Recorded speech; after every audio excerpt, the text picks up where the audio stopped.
Hey Travis kiddos, do I have a challenge for you? In fact, I have two challenges for you. Here are some math challenges.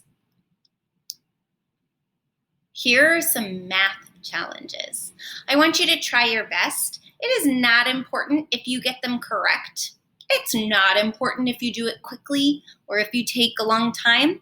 The important part is that you're thinking, that you're using that brain to think of maybe more than one solution, more than one way to solve it, and really using those problem-solving skills. Remember, it's okay to struggle, especially on a challenge, but don't give up.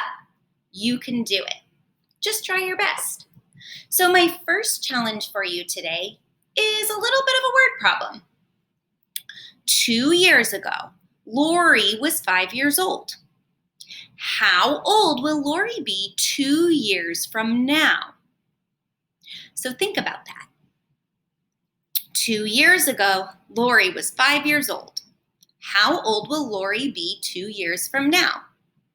Before you get started, let me ask you some questions.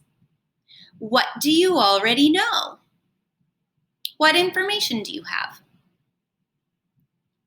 Another question, what are you trying to figure out?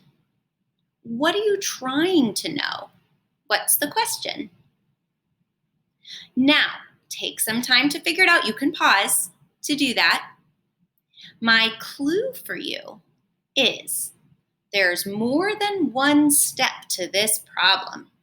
You're going to have to do a couple of things to answer the question.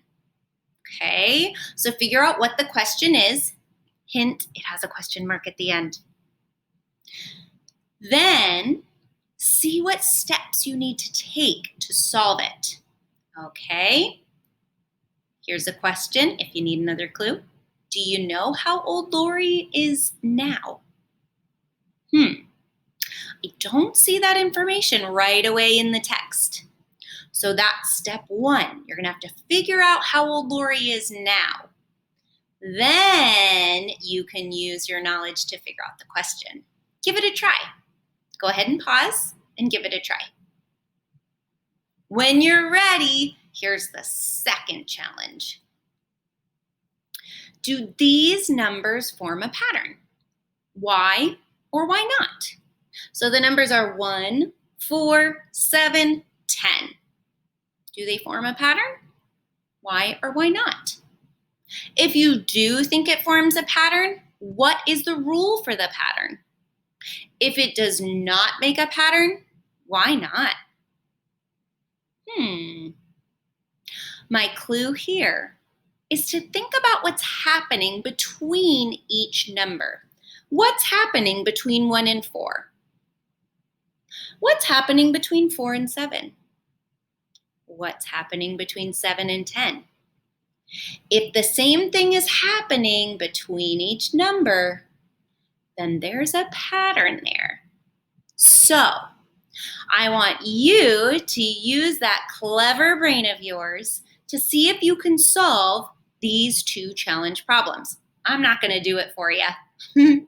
Is it okay if you get the right answer? Sure. Is it okay if you don't? Sure. The important part is that you give it your best try. And any mistakes you make, you can just learn from them and help your brain grow. Have fun with it and happy learning.